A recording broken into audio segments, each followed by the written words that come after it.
As always, first couple minutes will be me struggling to find the link to share it on my social media platform. And oh, look at there! For the first time in history, it's the first thing that I found. As this title may suggest, I am going to discuss Young Justice, which just wrapped up its fourth season, and I decided what's more appropriate to play while discussing Young Justice than some Injustice 2. Personally, one of my favorite video games, even though I'm not a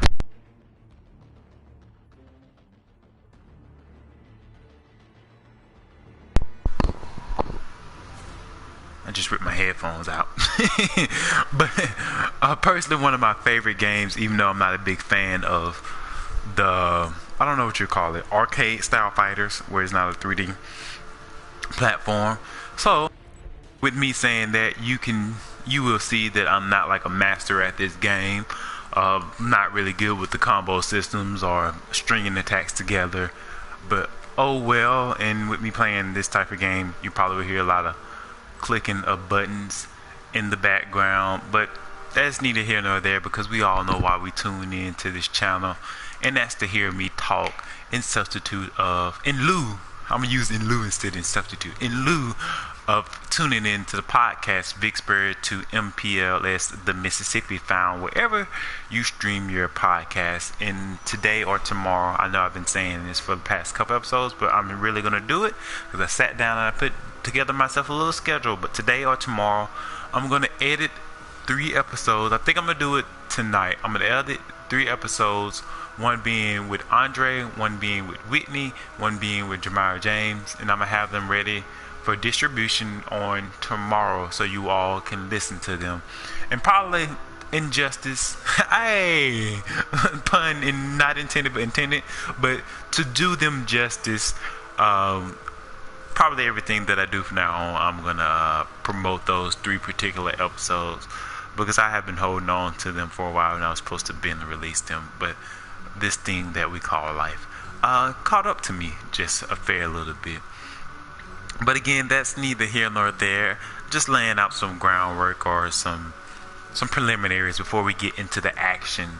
Like I said, this episode is going to be me discussing the recently wrapped up season 5 or season 4 of Young Justice. And boy, what more can I say about Young Justice? It's the closest thing to perfect TV that perfect TV possibly can be. I'm trying to find a great way to start and make it. I guess I should have made this part of preliminaries. I don't think there's a perfect way for me to go to the beginning to the end. It's just me. Again, the purpose of this form of communication with me to you guys. There's no perfect way for me to talk about the show other than just me talk at the top of the dome. So, as I said, it just wrapped up its 4th season. So there's 4 seasons of the show, with all of them being available on HBO Max. And I'm about to test my limits to see if I can actually play and talk during this game. But yeah, there are 4 seasons of the show. And if you ask me, each season gets better, or it gets better than last, with the first season being already a great piece of writing and masterpiece. You gotta realize I'm a kid who grew up on shows like Batman animated series, Batman Beyond, things of that nature, and started to appreciate things a little bit more. I even became a fan of shows like Teen Titans Go. And also, with that being said, when it comes to the whole Marvel versus DC Comics, I'm firmly stand in the lane of DC Comics for what the stuff that I intake is definitely better than Marvel, such as the video games, such as the TV shows. And depending on what movies you're looking at, Marvel has an edge as well. Not Marvel, DC has an edge as well. Because I know when you're looking at the animated movies, Marvel cannot touch DC Comics. Even with a 10-foot pole, it cannot touch or hold a breath to DC Comics. So that's where I stand on my love for DC Comics. But as far as it comes to Young Justice, that's the background. I grew up with those things. Season 1 came out when I was in, like, I may be lying here, but I want to say I was in high school at the time. So, matter of fact, I have a phone. I'm acting like I haven't posted all these things right off the bat. Let's see. And I may have to try to talk in between games, because that was a little difficult. It doesn't help my rambling. Let's see, when did season 1 come out? 2010. So I definitely was still in elementary when it came out. So let me be honest then. I didn't really start watching Young Justice. I'm one of those people. It's the reason why I got canceled off of Cartoon Network, because it wasn't doing too well with the toys and it wasn't doing too well with its ratings. Because I didn't start watching it until it got moved over to Netflix. And I think at that time Netflix had majority of the DC stuff. So again, the Justice League and the Justice League Unlimited. So during that time frame, I was in college, and I think I had just moved in with this guy named Caleb Jenkins, Master Bruce, and many other names if you listen to the episodes of the podcast, Vicksburg to MPLS to Mississippi. I had just moved in with him, and he can tell you I'm not going to say I was a TV junkie or a movie junkie, but I enjoyed watching a good series or a good TV show. And also at that time, I was using TV to, I'm not gonna say to cope with some things, but as a form of escapism. I was moving away from using video games such as I would in my younger years to TV shows. So I had just finished watching Justice League from beginning to end, great form TV, and then I finished watching Justice League Unlimited from beginning to end. And let me highlight some things about that show, because Young Justice took some things from that show and they did it on a different level. So some things with Justice League. Justice League, Justice League, so not Unlimited. Justice League was able to they did the parts. They were able to break up like their parts of it. So this episode may be Raven and Dove part 1. And then the next part was Raven and Dove part 2. And I think the most they ever did, they usually averaged around 2 to 3 parters, but I think the most they ever did was 4, and I think that was like the last 4 episodes of the series. But they would break up their shows in parts. I don't think until like season 2 there were any overarching storylines for the series. Again, I may be wrong, but I don't think until season 2 there were any overarching storylines. But I do know, like, first, maybe possibly season 1, some stuff did carry over from episode to episode, but it wasn't like they didn't catch you up in the episode. You didn't have to like, I missed one episode, I have to go back and watch the episode, or I won't understand truly or have a true appreciation for what's happening. You can pick up anywhere within the series because it's our same old Superman, same old Batman, same old Wonder Woman, Green Lantern, things of that nature. Speaking of Green Lantern, I do appreciate that they used John Stewart Green Lantern, my personal favorite, and kind of sort of more on that within the within the Justice League series.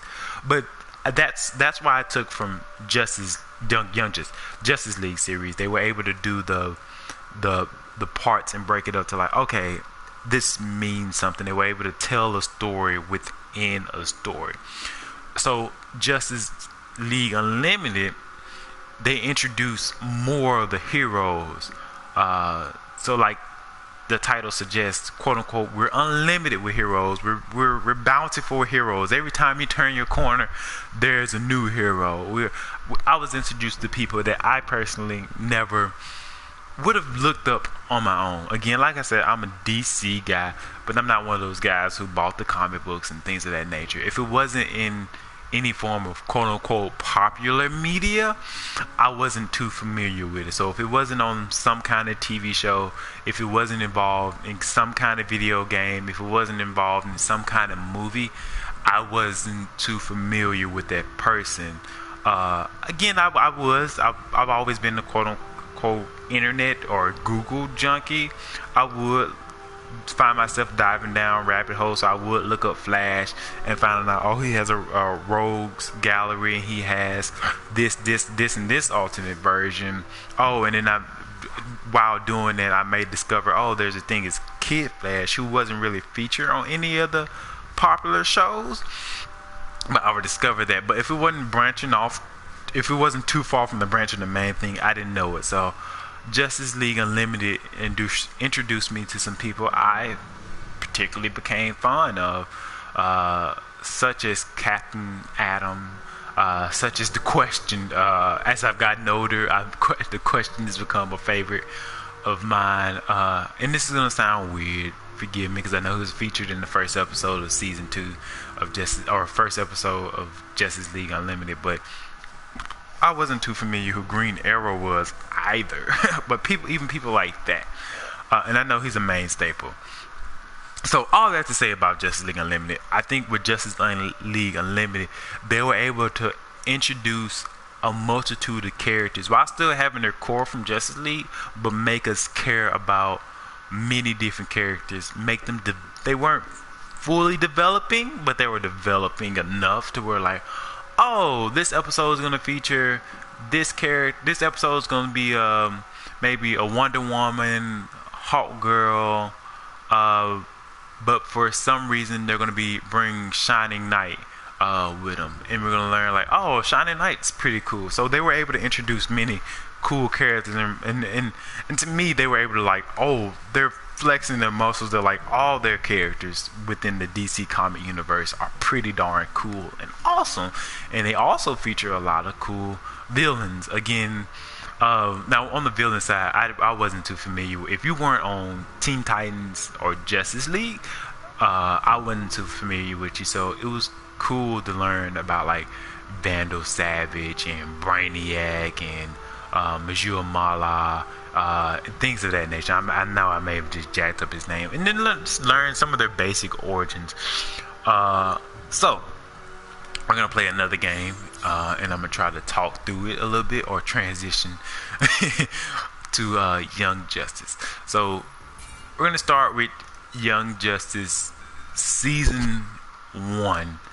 Again, like I said, I started watching season 1 while I was in college, and I truly didn't know what to expect.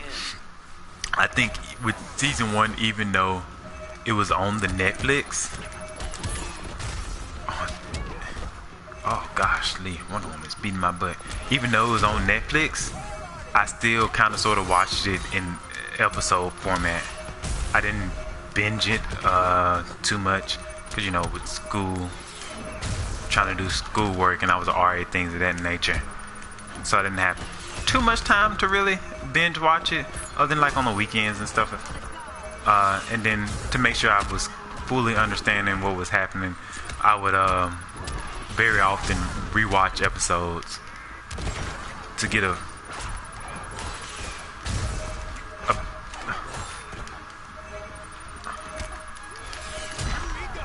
better appreciation of what was taking place during episodes.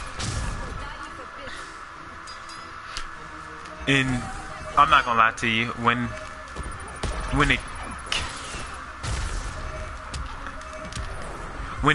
I first started watching it, I don't know how to describe my memory. And I know there's probably a word for it. It's easier for me to remember stuff if I can see it and place it somewhere, if that makes sense. So I knew that I had seen some of the episodes before, but I didn't know how deep into the series I had gotten. until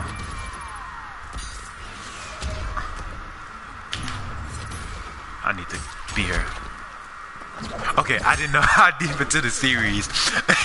See, I told you guys, it's gonna be hard for me to play this and rewatch it and describe the show.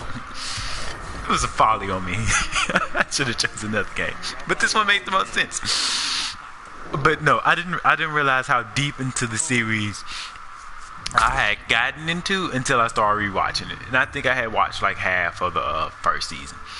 But even with that, I didn't remember until like in the middle of watching the episode. Like, I think I've seen this before. Oh, I have seen this before. Oh, I think I remember seeing this, but I don't remember like detail for detail or any of the dialogue. But I know for sure I've seen some of this stuff before. But with that being said, so starting off with episode 1 of Young Justice season 1, I really and truly did not know what to expect. To be honest with you, I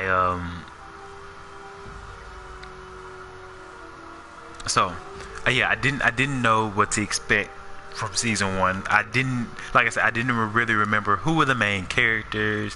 Why is it called Young Justice? What's the premise of it? But early on I called it because it started off with, Batman and Robin, Flash and Kid Flash, Aqualad, Aquaman, Green Arrow, and Speedy, all fighting people who they usually traditionally fight.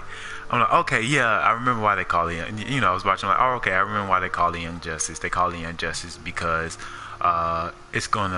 there's been many shows focused on the heavy hitters such as Batman, Flash, Green Lantern, things of that nature, but we never really got a chance to focus on quote unquote the minor characters such as Aqualad and Speedy and Robin, and so on and so forth. So I'm like, okay, yeah, this is gonna be cool. This is gonna be cool. And I'm not gonna try to make this an episode by episode review. Just hit some highlights that I noticed while watching. So as I said, the cast ends up growing. We end up getting more people added throughout season 1. So we get, like I said, we get Kid Flash. We got Martian Manhunter, and then he's one of those characters I wasn't too familiar with. So when his niece Megan Moaz joined, I'm like, oh, I didn't know she was the thing. We were introduced to Garfield Logan in season 1, if I remember correctly, and that's kind of plays into the overarching story that Young Justice has been able to tell over 4 seasons, to where like little things like that matter. So we met him in season 1, if I'm not mistaken. It might have been season 2, but if I remember correctly, it was season 1. We eventually got Rocket. Raquel. We eventually got I'm forgetting her name because she's Tigress now. Artemis. We eventually got Artemis added on, and even within season 1, we got we get Red Tornado again, another character. Was like, even though he was in Justice League Unlimited, it was like, I'm not too familiar with this Red Tornado. What is it? How is he cool? And I found out he's a pretty dope person. All that said, we were introduced to characters who throughout the remaining 4 seasons will become very important to the story that's going to be told.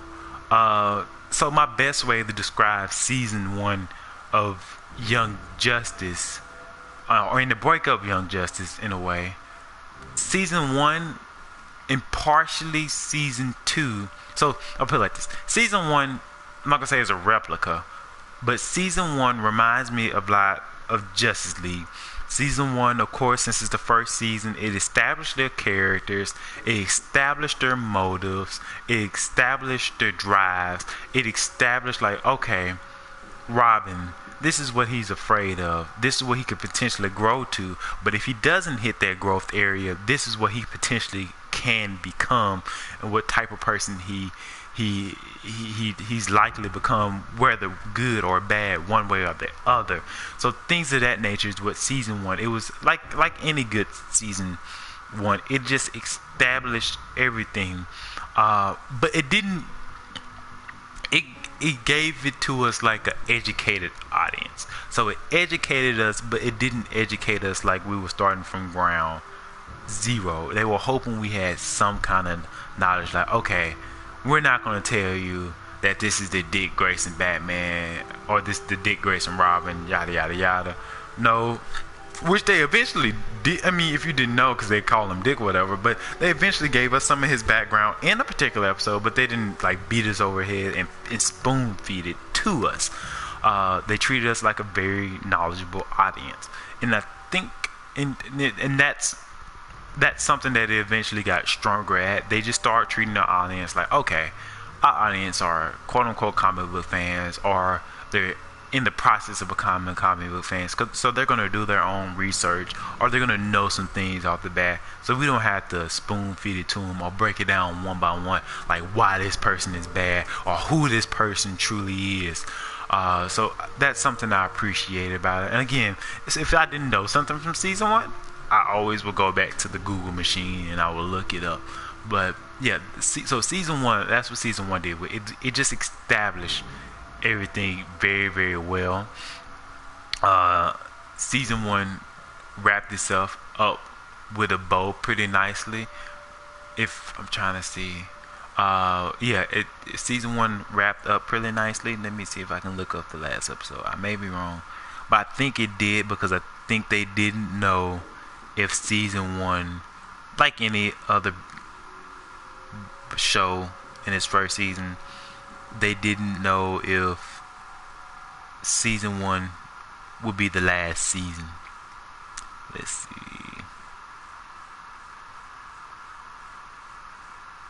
No, I'm wrong. Only thing that they added on there, so I am wrong. They ended season one with the idea of like, because they got brainwashed or whatever, with the idea of like, okay, what did they do during those hours that they can account for? Which is something, again, that I do appreciate about this show. They're building for the next season from the beginning of the first season, which is, so they have a story they're going to tell throughout the whole season, but you know somewhere in the back of your mind that everything is not going to get completed. And I know I'm doing a full 180, but everything's not going to get fully completed. You're gonna get a ending that you're satisfied with, but everything's not going to get fully completed within the season. Let me start another round. But yes, that's what season one, they ended it right there. So we transition over to, she's about to whoop my butt. I'm not gonna be here in the first game. I already know. But we transition over to season two. So, like I said, we've already got our main core established in season one. And then in the time of waiting for season one to season two, I learned that, I'm a New Yorker. I can take it. Begin. I'm gonna have to focus on beating Supergirl, because Supergirl is hard for no reason on this game. I'm not gonna say for no reason. She's a Kryptonian. Yeah, blow up.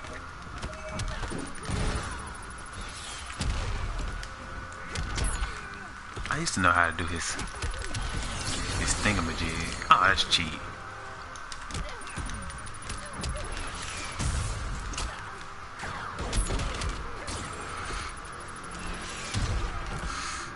Rocket's gonna get me. I got both of us. I'll take that. Get her. Oh, this shit took some life.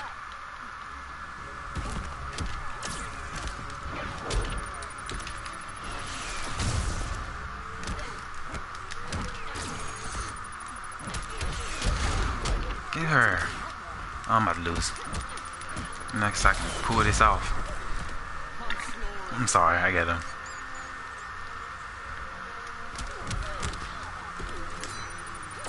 No! What is it? I forgot.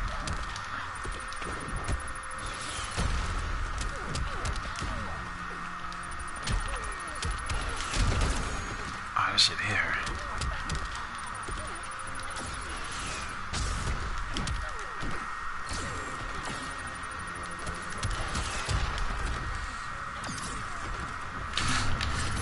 Kill her. I don't think it's gonna kill her though. I'm sorry guys, I just don't like losing. I think it's gonna get her. Yeah, that's it. Shell shot. Okay. Woo, barely won.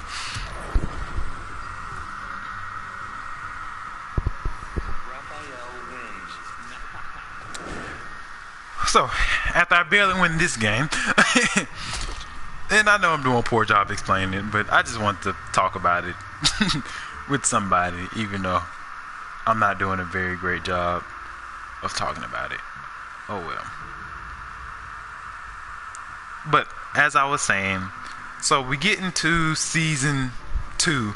So season 1 was able to establish who are some of our main players, and I forgot to mention it not only established who some of our main players were on the side of the heroes, but it also established like who were some of our main players on the side of the villains.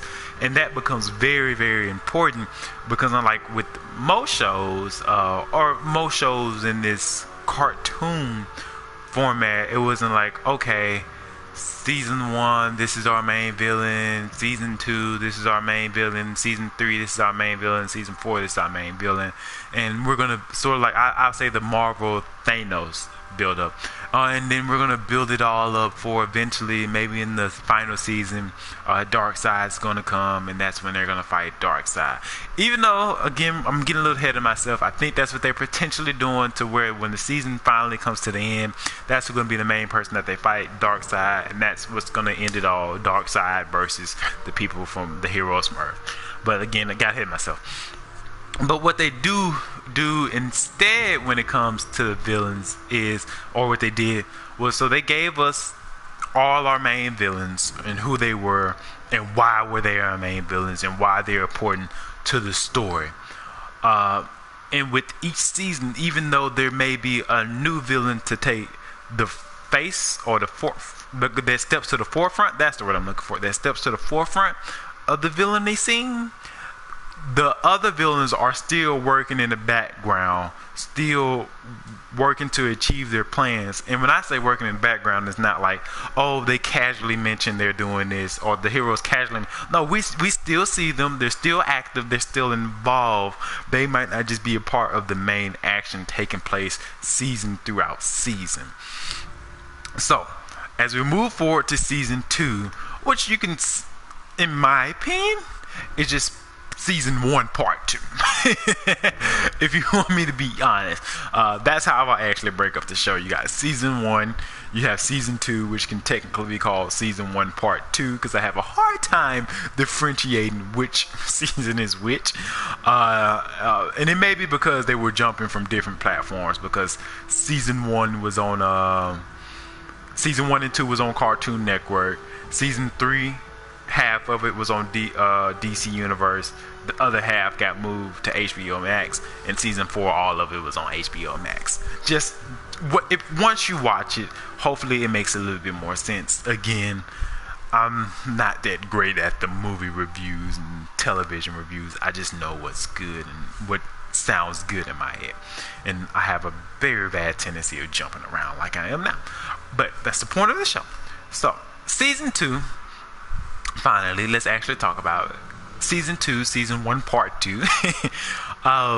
Again, we still have our core heroes, we still have our core main villains, but I learned that they were going to do something, a time jump. I was hesitant because most shows, when they do a time jump, they don't execute it properly. You lose something. I don't know how to describe that, something that you usually lose. I don't know if it's like you lose a part of your storytelling, or you feel like you missed out on something. It's like, oh, we missed out on 5 years of this person's life, and they never really go back and tell us what those happened in those 5 years. And I feel like sometimes it feels like a cheap excuse in writing to, like, oh, we wrote ourselves in the wall season 1, so let's do a time jump and let's do a soft little reset. But I would say with Young Justice, this is probably the most well executed time jump I've seen in any show ever, or even like in a movie that does like a time jump within a movie or whatever. The reason being, because I guess you could say it was a cheap excuse to grow the characters up without us properly seeing it, but they still let us see what happened, what brought this character to this point. Or I mean, expositional dialogue mainly, but it wasn't clunky or anything. But they were like, we'll see, like, okay, like it started off you thinking Megan and Superboy are still dating, and all of a sudden you found out, oh no, they're not dating. What happened? And that lingered for a little bit, and they finally, in part of the story, you find out that Megan was kind of sort of abusing her powers, and Superboy didn't like that. You find out that some of them are not really a part of the team anymore. You find out there's new members of the team. That's where Garfield Logan comes in, who eventually becomes an even more key player, a part of the story. So it's like, oh, there's new members of the team, and you find out like, oh, in the first episode, they right off the bat they let us know like, oh, there's this human trafficking or meta human trafficking issue that's going on. And we even soon find out, I think within the first two episodes, that within those 6 hours that the Justice League was mentioned when they were brainwashed and being manipulated, they were doing some bad things on another planet. So they all that's to say that this show tries not to leave any plot holes. Again, a better viewer or a better writer or whatever probably would be able to see it and point it out. But for the average viewer like me, they won't notice it. And I think a lot of us are average viewers, whether we realize it or not. They won't notice it, and they will see it was some fine writing being done. But season 2, the reason I said it's kind of like Justice League, and it's kind of like Justice League Unlimited. The Justice League aspect of it is they still were sort of establishing those main heroes more so than season 1. If you want to put it anyway, season 1 was like it wasn't an origin story, but for lack of better terms, it was like their origin, you can't say origin story. It was the Young Justice, the covert Justice League team origin story. In season 2, again with it having a time jump, they had been a little seasoned, they had gotten new recruits, so it was like, okay, they're more well established, so we're actually getting to see them in action, the day-to-day. Since we did have a time jump, what has been happening during this time? We find out that Wally West has left the team, and Impulse has taken up his spot on the team. So that's why I say it's that's the mixture of season 1, because it's still about establishing our core characters. It's introducing us to new people, trying to get those established, and it's even okay. We learn about our bad guys. We got some kind of origin on them, and it's establishing them too as well, or giving them more established. So when stuff in season 3 and 4 starts happening, we will become it would matter to us more. Again, we will get there eventually, if I can get through season 2. So, and then the reason I say is like Justice League Unlimited, because of those new people that they're introducing, and so they will rotate on and off. So it may be, okay, we're gonna have Robin lead the team, or Nightwing he's changed into. Nightwing's gonna lead the team, but it's gonna be with the new people. So it's gonna be Wonder Girl, it's gonna be Batgirl, and I forget who else it was. Oh, and Bumblebee. So those, it's going to be new heroes we really didn't focus on in season 1, but we still have our season 1 main person. So they took that Justice League Unlimited route. So like, okay, we're going to have a mixture of people, but make sure you have one original in there. Mixture of people, one original. And I don't know if the two creators and the writers and the directors purposely borrowed from some of the past DC shows, but I saw a lot of heavy influence on some of the past DC shows within it. They they explored a lot within season 2. A lot of themes, a lot of concepts, but it didn't get as deep as it did, like it did once we start getting into season 3 and 4. Again, I know I said spoiler alerts on Twitter. I didn't say it on here. Spoiler alerts, and we're like several minutes in. Sorry, I'll change the title so you'll know, spoiler alerts or whatever. But yeah, so even with that being said, it was still a very fine show. Again, I'm trying to keep this review from being like an episode by episode review. We may have to do that for another day, and that one may be will be better executed if we decide to go that route, because I'll have time to dissect the episodes and tell you what I think about them. But I would say the main thing that I took from season 2 was the death of Wally, of Kid Flash. That's why I would hit you with spoiler alerts, so you know.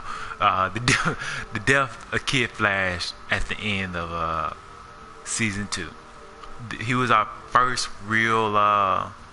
He was the first real loss, and with this one being a comic book show, and 2, quote unquote, being a kid show, in the back of your head is like, he's not gonna be lost forever.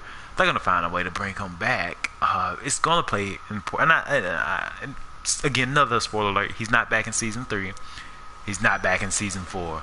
And it doesn't look like he's coming back anytime soon. But at the same time, I do think if they get to properly run the show like they want to run it, he's gonna come back in some form of fashion.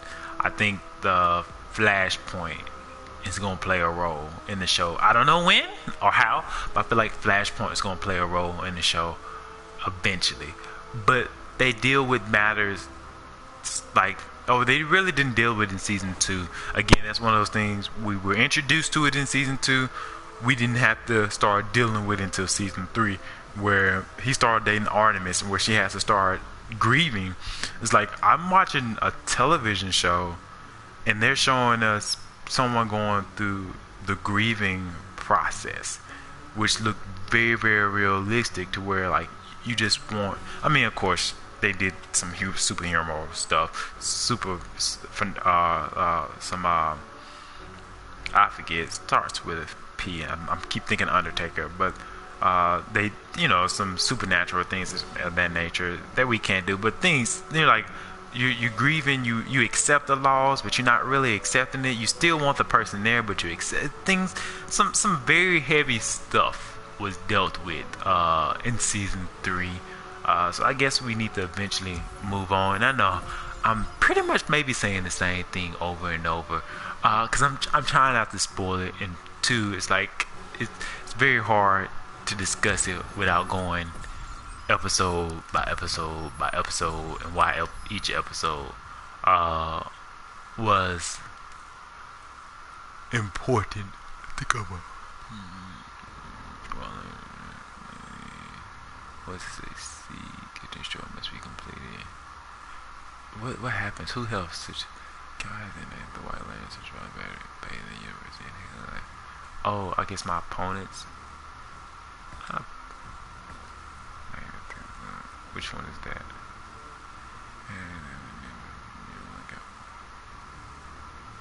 I guess I'm gonna do that one, and I'm gonna do it with. I only play with so many characters on this. He's my one that's stood you up. So, alright, let me finish season 2, or at least let me finish season 3 before I start off. Or finish season 2, or introduce season 3. So that's what happened in season 2. It's just pretty much another establishing season, but we get to see more of the action, more of the details. We're seeing stuff like Speedy coping with the fact that he was a clone, he was used. He wants to find the real Roy Harper, and once he finds the real Roy Harper, he has some coping. So they're pretty much to say, even though they're superheroes, they're dealing with real life issues. uh, which becomes, as the show grows on, becomes a theme of the show. Like, even superheroes aren't immune to this thing that we call life. That's essentially what I was trying to say. They're not immune to this thing we call life, and even they have to find quote unquote coping mechanisms, or have to find therapy, or find a way to get over those things so they can still do those supernatural acts that they accomplish. And if you know anything, going off the bridge a little bit, if you know anything about comic books, I don't know the exact words, but comic books were always supposed to be of some form of representation of real life in some way, form, or fashion. You know, such as like, okay, this comic book came out during this era. This is what was happening in this era. So we're gonna create this character to represent this. So it may not specifically say this is the issue, but based on the character and the details, I was like, okay, this character represents this issue, and these circumstances represent those barriers of that issue in real life.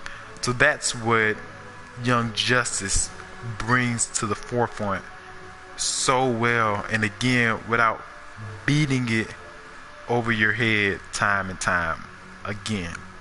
So, Green Arrow. how many people? Oh, 3 people again. Yay.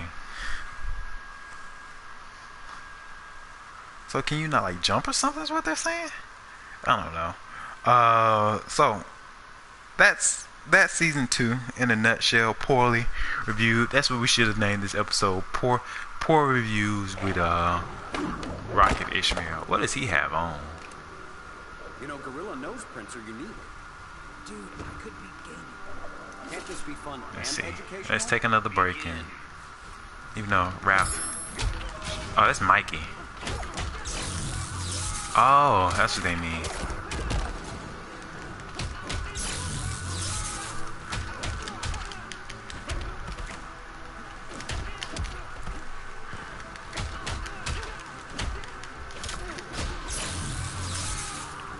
What is it?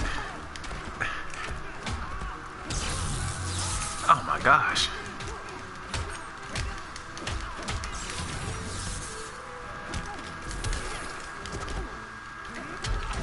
Oh shoot. Okay, Mikey. Okay, Mikey. Got both of us. Oh, it just got me? Man. Trash out of here. That's some crap. I'm whooping his butt.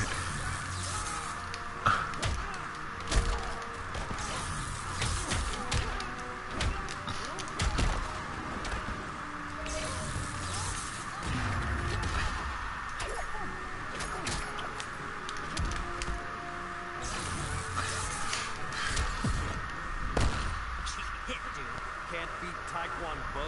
He don't got nothing to do with Clash, so I'm not gonna do a Clash.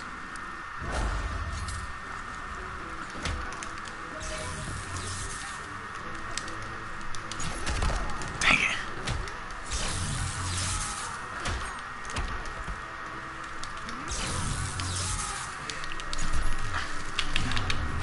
Do it before.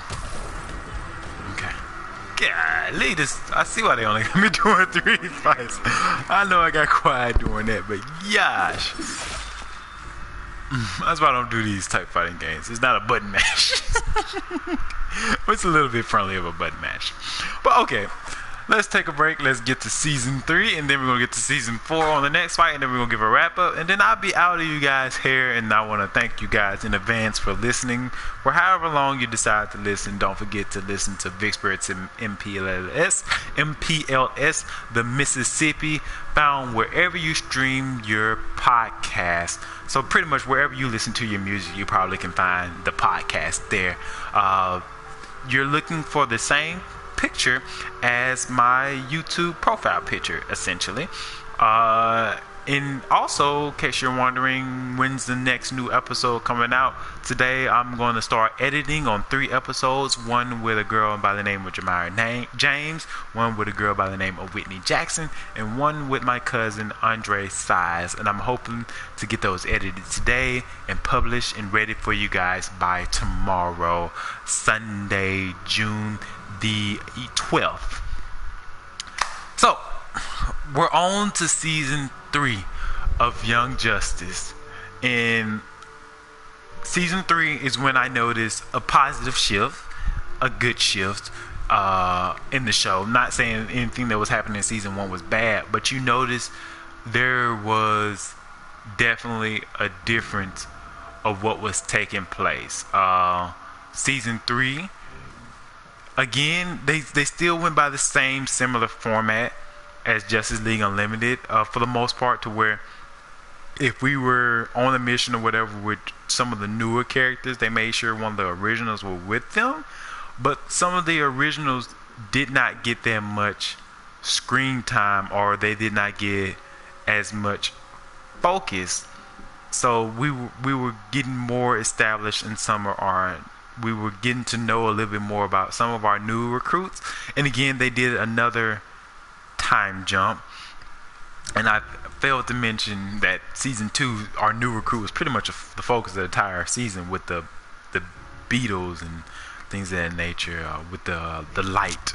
I forget what they called them. It wasn't the light, because that's the main bad group. The Reach, there we go, the Reach. But yeah, so season 3,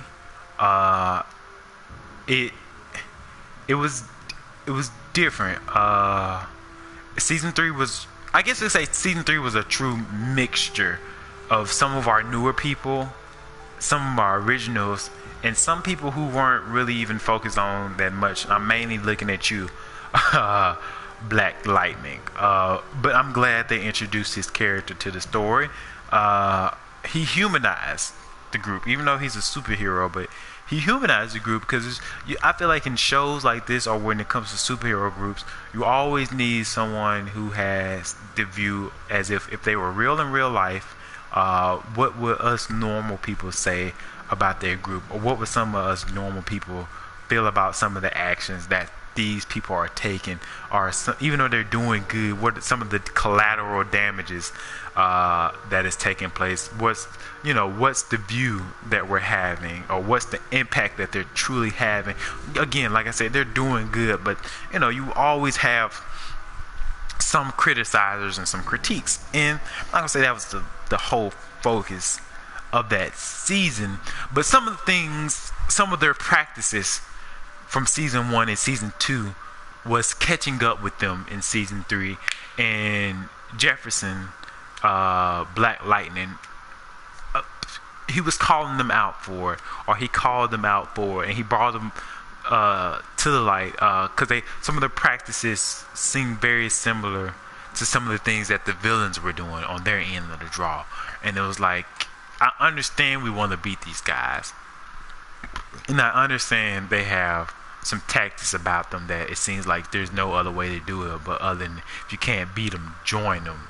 But at what cost do we want to stoop to that level? At what cost are we not helping them hurt the team, or helping them break this team apart? So that was that. That wasn't just that with season 3. So I guess for me, season 3 played with the heartstrings a little bit more, and I don't know what the creators or directors or whatever was thinking, but you can tell with season 3 they went. Usually when you use the phrase all in, you think it's like, okay, they're going all in because they feel like this is going to be the last. When I say all in, I feel as if they went all in to the aspect of like they were going to try some new things with the storytelling. They weren't going to be as cautious. They weren't going to be as phrased like, okay, even though we just was on Cartoon Network, they dropped us. We were on this application DC Universe. They didn't necessarily drop us, but they got bought out or it didn't work. and now we're on HBO Max, and Lord knows how long we're gonna last on this platform. They weren't afraid of all that change to still tell the story that they want to tell, potentially sacrificing not being able to complete that story, if that makes any sense. Similar to, like, to give a guy's example that you may be more, I roll my eyes because it kind of makes me mad that people's only familiarization with comic books is Marvel. But to give an example, it's similar to, like, if they could have taken, there was two different approaches. They went from one approach to the second. So one approach is they could have taken a singular approach. So, like, okay, this season is going to be able to stand alone. Like I said earlier, this season is going to be able to stand alone. If we get counsel and we get to this episode, this will be everything will be wrapped up. There won't be any questions left to answer. That we can say was the complete series, but still we will still be able to leave ourselves some rooms if we can to come back and still write on this stuff. We won't completely wrap it up, but it's going to be wrapped up as good as we possibly can. I feel like in season 3 they threw that plan aside and they went to, even if we get canceled after the first episode or the second episode, third, fourth, whatever, we're gonna tell a true long form story to where things that took place in season 1, that took place in season 2, everything from here on out is going to matter. Yet again, similar to like the Justice League and Justice League Unlimited, you can miss some episodes and still not be too far behind, but it's kind of important that you catch every episode so you can fully comprehend the gravitas. And that's probably not how you use that word, but the gravity, or what the effect that it has on the show itself, the narrative itself. So they start taking more risks. They start like I said, more of a long form storytelling, and I'm not gonna lie, I appreciated that. In my novice eyes, that's when I can see the best stories, when I can tell, like, okay, like, you know, because I tend to rewatch things. So you go through your first viewing and you can see the stuff that they're stringing together. Then after you complete it and you know where it's going to end, you rewatch it and you start realizing, like, oh, they were trying to hint me at that this was going to happen. Oh, they was telling me that this was going to happen in season 2, but I didn't really realize it until season 10. That's what they were hinting at. So they did a lot more of that. They started doing a lot more of that in season 3, and season 3 was, I thought, okay, I'm like, this is as good as it's gonna get. And then once I saw they got green lit for season 4, I'm like, how much better can they do with this writing? I mean, even like I said, usually they didn't end it too much on too big of a cliffhanger. But we ended with what was it? Geoforce was his name? I think it was Geoforce. I may be wrong. It was Geo something. I want to say Geodude, but it's a Pokemon.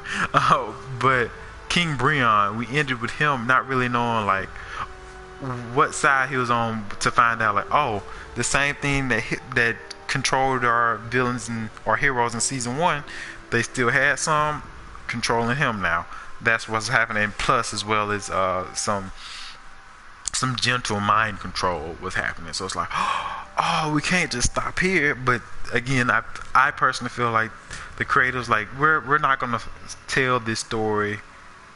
We're not gonna be afraid to tell this story, even if we get shut down out of nowhere. We're gonna tell the story until they tell us stop telling our story. And I really appreciate them for taking that risk. So let's move forward.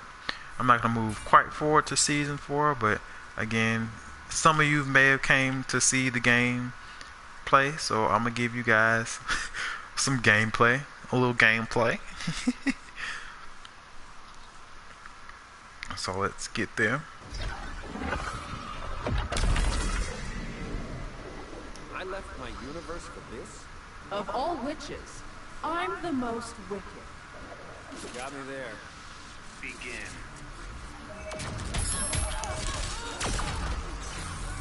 I forgot about this crap. Guys, both.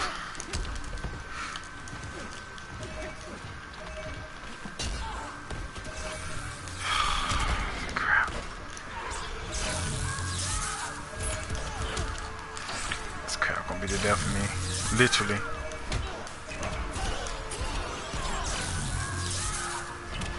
Why is it taking more of my health?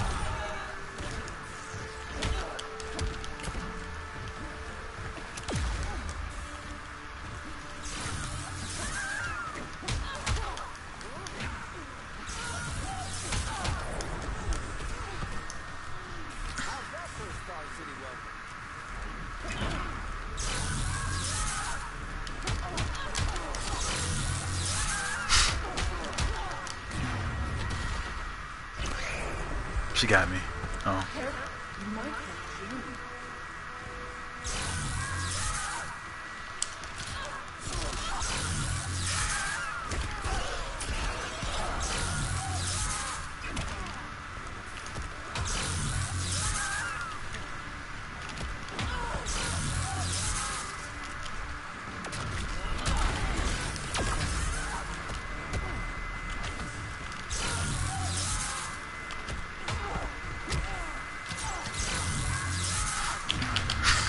This game is silly.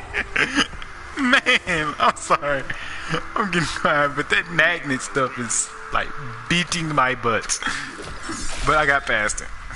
I thought I was gonna be able to talk during that match, but no, because I forgot I had a meta challenge to complete. I forgot about the magnets during the match, and there's been times that Enchantress has like beat my white belly butt on his game before, but I survived. So let's go. Let's continue on a little bit with season 3 before we move on to season 4 and before I close. So yeah, that's so essentially that's why.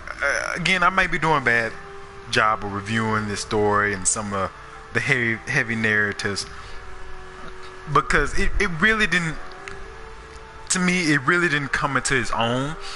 And I'm not gonna call it its peak. I'm hoping it's just hitting its ascension, and even if it flatlines there, it's like okay, it's flatlining at the top of this dynasty. If that makes sense to you, such as like I'm trying to avoid sport references, but I'm gonna give a sport reference.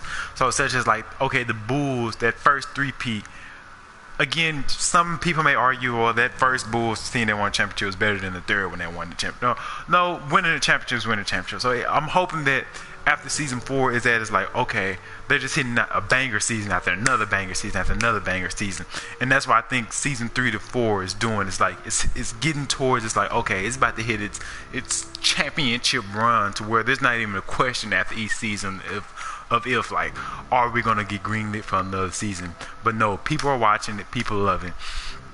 So with that being said, yeah, season 3 they took the risk to start telling long form true stories, no matter what's going to happen at any cost. Like they even start introduce. I'm not even gonna call it like end credit scenes. I would call them like ending credit scenes because they were playing during the credit, and a lot of them, more so in season 4, unless I missed out on something. A lot of them will have play a part in the upcoming episode or any upcoming episodes. So that's. I'm trying to think of some major things that carried over into season 4. Other than I will say, season 3 is possibly one of the first, and that's a good thing that Young Justice is able to do. It's one of the first times that I'm watching the show, outside of maybe like Flash did it too, but outside like of that first Avengers Infinity War, the first time, even though the heroes quote unquote won, you watch and you're like, I still feel like they lost, or like they didn't completely win. But whatever. So we move over into season 4, And if I'm not mistaken, it took a while for season 4 to actually hit the airways.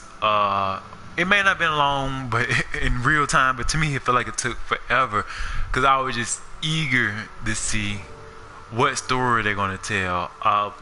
They did another slight little time jump, but that has become a staple of the show. You get used to the time jump. For some odd reason, I'm thinking if they go do a season 5, that season 5 is gonna have time jump. I may be completely wrong, but for some reason in my head, I'm thinking season 5 isn't gonna have a time jump, or the time jump is gonna be very, very minor.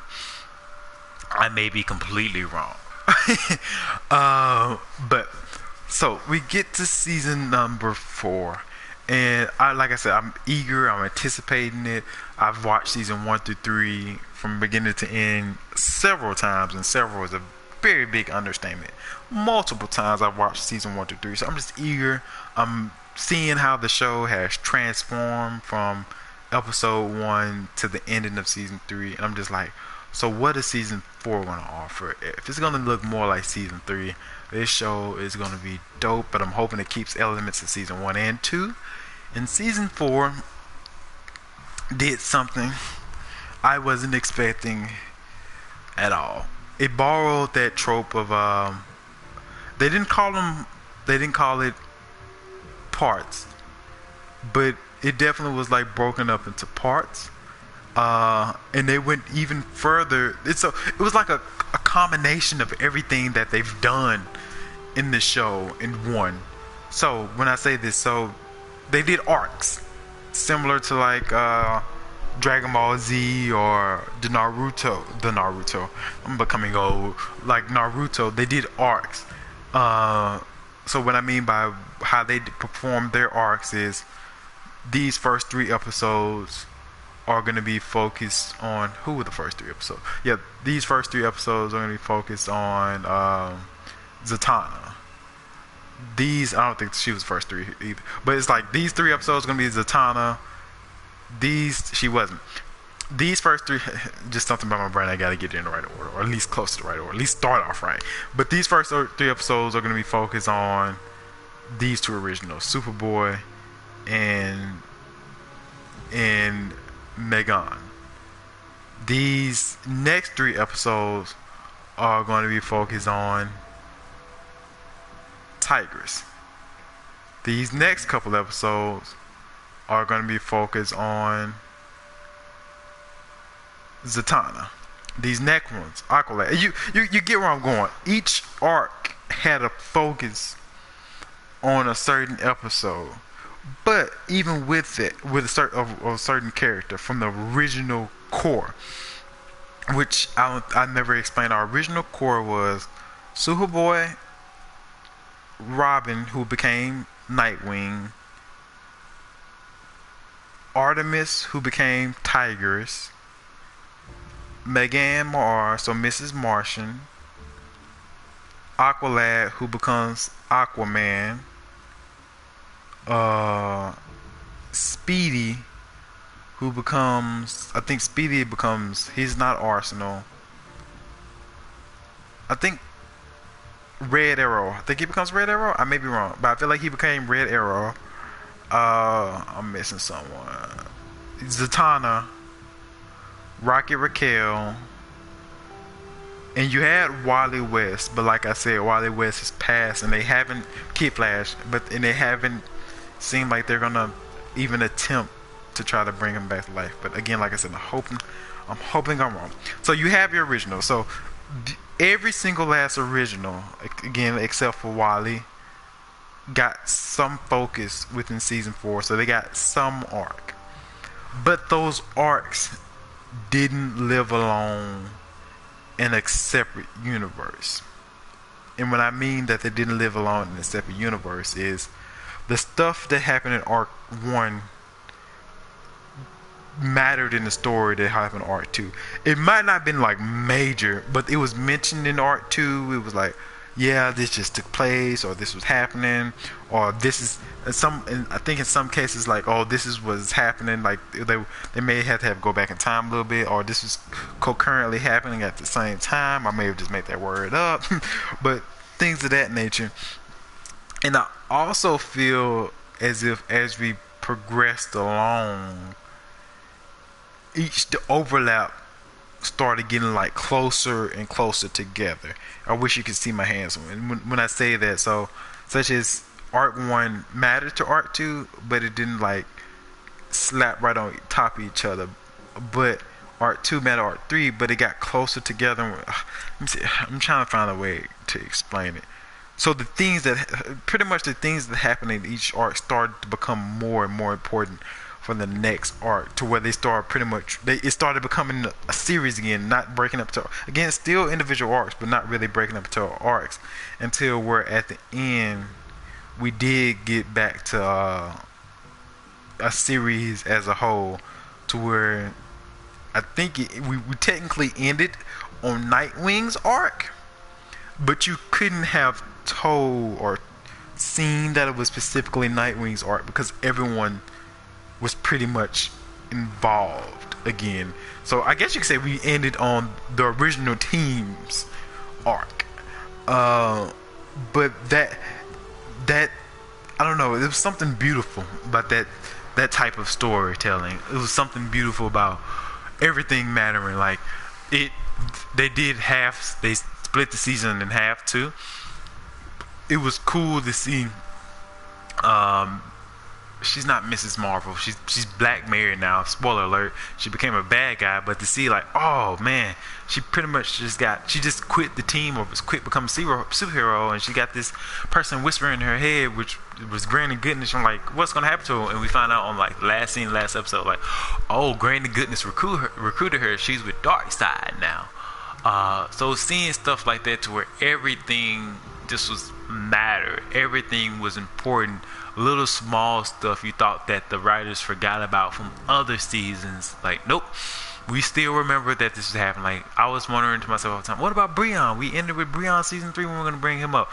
They brought him up again. They brought what was going on there, and they mentioned some of those things. It's still not neatly resolved, but they poked at it to where it's like, maybe in season 5, if they continue this of like, no risk it, no biscuit. Like, we're gonna tell our story no matter if they don't let us finish it. Maybe in season 5 we can get to the point to where there's like, Breon realizes like, oh, he's under some mind control. But I don't know. I have so many things I can say about season 4, and I wish I was better with words, or I should have written them down. But I just want to get in front of you guys and play the game and talk, to have someone to talk to about it. Let me finish this last game, and then we can give a season 4 wrap, and then we can do a series wrap, and then I will be out of you guys' hair. I try not to be on here long with you guys. I know I always end by saying I'm gonna come back to the controller, but as you see, I usually don't come back the same day. I may try, but I'm gonna take a nap or something of that nature.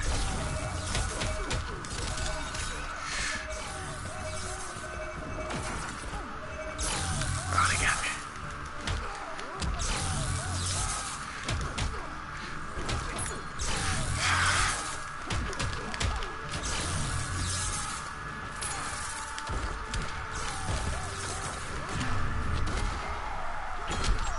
You got me.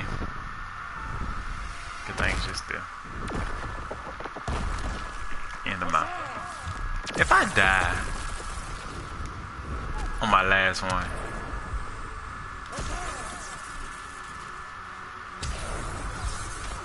oh, that's some crap.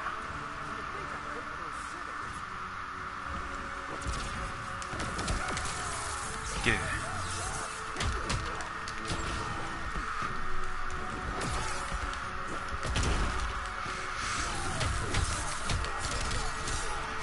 Get up.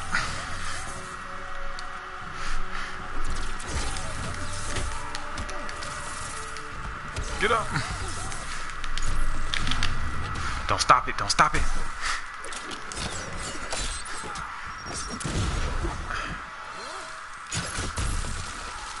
Let's see. That's not enough.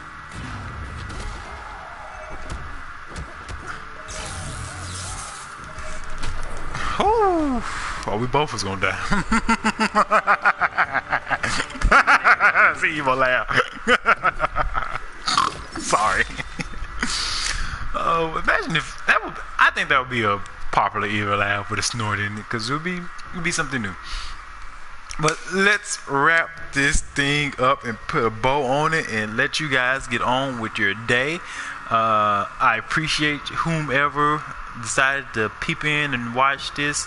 As you can tell, I haven't gotten any live viewers yet, but I'm about to cry and you're crying. I got one on the basketball episode, which again, thank you for coming in. I had to cut that episode short, but we're not gonna cut this one short. So back to season 4. But yeah, season 4 did a lot of things right. So this just the storytelling and how they told their stories. So they even expanded on some of those things. They touched on faith and religion. They touched on sexual identity. They touched on identity. They went even further with the grief and grieving aspect. Not only with Beast Boy, but they eventually such as Aqualad, who was there watching a lot of people die. And then they'd even mention with Logan again, one of those, like I mentioned about season 1, how they expected you to be a knowledgeable audience.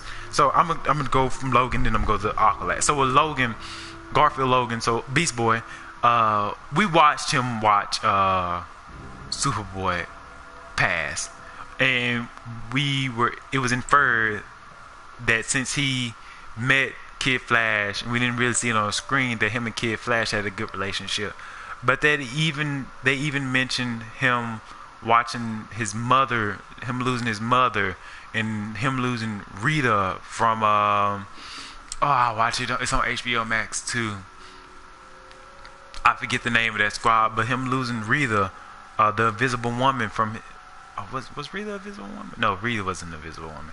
But him losing Rita and things. So all the people he lost, and similar to Aqualad. So Aqualad being with the team or the Young Justice League from the very beginning. So he those same people that Beast Boy lost, he's watched leave and go by. He's watched even with Kid Flash and some other people that they never really took the time to grieve, because they're superheroes. They have to be strong. They have to be at the forefront, and both of them being leaders in different aspects. To where Garfield started a new group called the Outsiders, and then Aquaman being the de facto leader of the Young Justice, the covert ops team. And literally, I just noticed this while talking. Like he said in season 1, I'm only going to be the leader until Robin, who eventually becomes Nightwing, is ready. And I didn't realize it until now that Nightwing did, by season, I think 4, he is the leader. Though season 3, he is the leader of the team. And he did transition that over to Nightwing because he was ready. And I never put 2 and 2 together, so they stuck to their word. But things like that. So, but they stuck with those themes and things such as leadership, things to being you have your mentors. But not one that Robin. I have my mentor, but I don't really want to be exactly like my mentor. I see what some of their faults, and even their mentor seeing some of their faults. I don't want you to be exactly like me either. I understand I'm your mentor, your role model, but be your own person. So those roles are what defines family. A lot of these people have their own family, but a lot of people have come to accepting the team as part of their family too, as well. Or even what defines friendship. One of the moments in season 4 that warmed my heart very, very well are the things that don't bound friendship.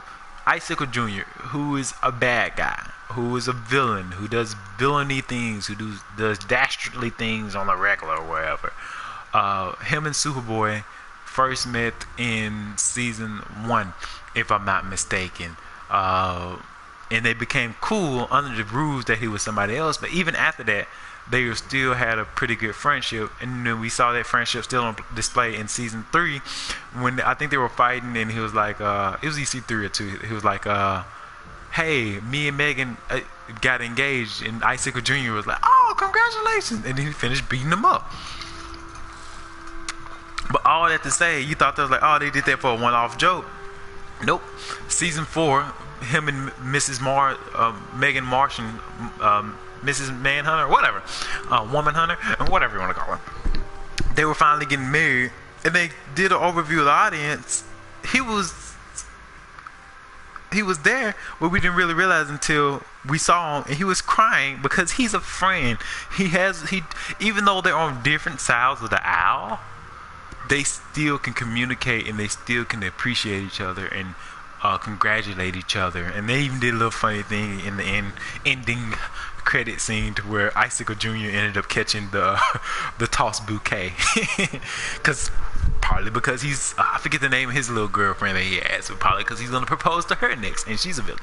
But things like that. So just all the themes that they have at play. Again, I probably am. I'm gonna need to. I'm probably gonna focus a specific episode to the podcast to this to go into detail and just do maybe a long piece. I'm not gonna promise anything, but I want to start a website so I can start writing these as the word of the day with this Lori Harvey and Michael B. Jordan thing. I want to write a quote unquote think piece or be able to collect my thoughts a little bit better and write it on page and present it to you guys in a better format other than me, which to me sounds like repeating things over and over.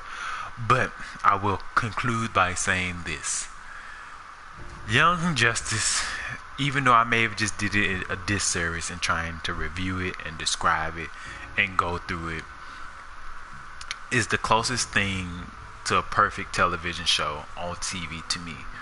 Whether it's live action, whether it's animated, whether it's anything, it's the closest thing to comedic to the perfect television show to me, because it does have all those elements. It has comedy, it has some form of drama, it has action, it's able to tell a story, it's able to allow people from different backgrounds, different areas, to relate.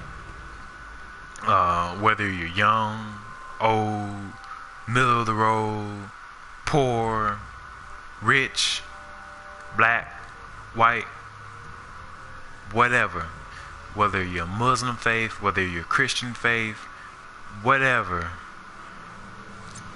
A lot of different things that you can find something to cling on to that show and relate to. You can find a character that speaks to you. You can find someone in that show or something in that show that's like, oh, I experienced this in everyday life myself. It's like I said, to me, it's the perfect show. It's probably one of my favorite TV shows of all time. One of those, like, once I know DVDs are dead, but I want the DVD so I can choose if they ever decide to take it off HBO Max. I can decide, like, nope, I still can pop this DVD in. I can still watch this series from beginning to end, because it's just a great show. It's very well done. The whole team involved, from the creators to the directors to the writers to the producers to the associates producers to the team that animates it, to everyone involved, to the voice actors. It's so perfectly done. Everything is well thought out. Everything is done purposely. It's a great, fantastic show. I would recommend it to anyone who wants to watch something, even if it's not in your genre pool, even if you're tired of the superhero cliche. Not gonna lie to you, sometimes I would watch it, and yes, they're fighting, they're swinging bow and arrows, they have superpowers, and I have to think to myself, like, am I watching this for the action, or am I really watching this for everything else? Am I watching it to see what's going to happen with the relationship of Megan and Superboy? How is Beast, like, I give you one example instead of going over and over and over again. One of the primary things that had me stuck to the screen during season 4 was, how are they going to deal how is Beast Boy going to deal with this grieving process? And then when they introduced Aqualad to was grieving as well. How is Aqualad going to deal with this grieving process? I was seriously concerned about one of them taking their lives. I'm not gonna lie to you. I was like, one of them's gonna take their lives, and that's gonna be very concerning to me. It's gonna hurt me. Even though I've seen these guys on this show fight these big giant galactic monsters, get hit and bleeding and things of that nature, never was worried if they're gonna die then. But when they brought in real life elements such as grieving and dealing with death, dealing with stress, dealing with everyday life, because being a superhero is their work, so dealing with work, I got concerned because it looked like it was becoming overbearing for them. And that's something that I think we all can relate to. Either we're all experienced it, or we've all seen someone experience it, or we've have some kind of knowledge of it, and to some degree. Those things is what carries the show to me.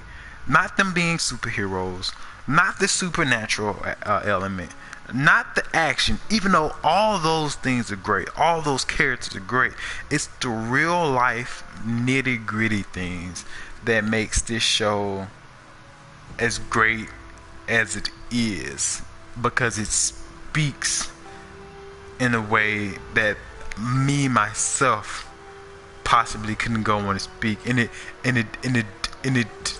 I'm not gonna say it tricks you into confronting those things, but it confronts it in a manner that is palatable, to where you can swallow it a little bit easier, to where it makes you start thinking like, how do I deal with my emotional health when I'm going through things? How do I cope? Do I take the Beast Boy route and just cut myself off from everything? And that's how, don't let myself feel anything, so that's how I'm gonna make myself feel fine, which essentially isn't healthy. And when people try to reach out and help me because they're genuinely concerned, I shut them out too, because I don't want to lose them either. That's what makes this show great. It's able to speak to those things so gently. And that's just one small example. As you saw, I was about to run through a list of those things, but frankly, when it comes to the comic book genre or comic genre, or whatever genre you want, however you want to describe it, that's what they do well. The great ones, that's what they do well. They speak to those things that we necessarily don't know how to speak to softly or in such a way. So that's Young Justice. That was this stream. I appreciate anyone who tunes in afterwards, who watches it. Again, I want to thank you all for listening to me ramble on and playing a couple games of Injustice. Thank you. I may play. I'll play. Oh, I got a trophy. What does it say? Complete 25 multiverse events. I got a trophy for completing 25 multiverse events. Because I know you couldn't see. Sorry. Probably couldn't hear either. But no, I'm in right here. I'm in right here. This is, I promise to end after this episode.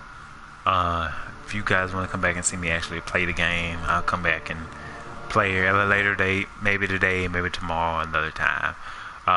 So thank you for listening to me rambling on. I want somebody to ramble on about that. Couldn't, Twitter, you only have a finite amount of words. Instagram, you have the video or whatever, and I don't like being in front of the camera, especially the way my hair is looking right now. But all I'd say, check out Young Justice. And even if it's not Young Justice, whatever shows you're watching, a lot of them carry some kind of message. Make sure you're picking up and putting down that message, if it's a worthwhile message. Picking up and putting down whatever message they're putting across to you. If, like I said, if it's a worthwhile message, because some of them may be trying to put a message that's contradictory to some of the things that you believe in, or even contradictory to some of the thoughts that you possibly need to be having. But I think Young Justice is a good message. Personally, I think they have very great good intentions on the message that they're trying to spew out in the airways. But I'm going on and on, so we're gonna close it out for sure this time. So before we close it out, again, I'm gonna tell you guys, be sure to listen to Vicksburg to MPLS, the Mississippi, wherever you can stream a podcast, whether it's Google Podcasts, whether it's Spotify, whether it's Apple Podcasts, whether it's Anchor. Just go stream it, go listen to it. There's multiple episodes. We're in the process of working on 3 episodes right now with Whitney Jackson, with Jamira James, with Andre Size. Like I said, I'm gonna shout those guys out from now on to give them just due, because I've had those episodes recorded. I promised them I was gonna have it published a long time ago, and I haven't gotten it published yet. So I apologize, my guys. But I'm working on it. And speaking of Vicksburg to Minneapolis, follow us on the Instagram. The Instagram, let's see, it's in our about on the YouTube page, but it's also, if you want me to just flat out say, it's Vicksburg, the number 2 MPLS on Instagram. Vicksburg, the number 2 MPLS on Instagram. Oh, and I just realized, the podcast, the same name of this YouTube channel. That's where you can find the podcast, wherever you get your podcast streaming from. But until then, guys, I'm gonna say it like we end every podcast: be safe out there in those streets, because remember, it's a jungle out there. Okay, bye.